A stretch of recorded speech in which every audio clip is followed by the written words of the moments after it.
আজকে রাখি রান্নাঘরে শীতের প্রথম সবজি ডাল তৈরি হবে।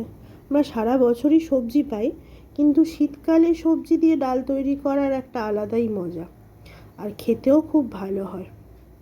এই সবজি ডাল বানানোর জন্য আমি প্রথমে একটু ডাল সিদ্ধ করে রেখে দিয়েছি। এবার কড়াইটা গ্যাসের ওপর বসিয়ে তাতে একটু তেল দিয়ে তেলটা গরম হওয়া পর্যন্ত অপেক্ষা করতে হবে। তাতে একটু গোটা গরম মশলা, একটা শুকনো লঙ্কা আর দুটো তেজপাতা ফোড়ন দিতে হবে, আর তার সাথে অল্প একটু জিরে ফোড়ন দিতে হবে।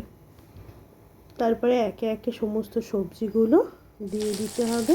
ফুলকপিটা একটু ভেজে নিয়ে, হালকা ভেজে নিয়ে তারপরে আমি একেবারে সমস্ত সবজিগুলোকে ডালের তৈরি হওয়ার জন্য দিয়ে দেবো। ওটা একটু ভেজে নাড়াচাড়া করে ডালটা দিয়ে দেবো। নুন, হলুদ, কাশ্মীরি লঙ্কার গুঁড়ো, একটু গুঁড়ো মশলা, আর লাস্টে ডাল হয়ে গিয়ে ঘি দিয়ে আমরা পরিবেশন করব।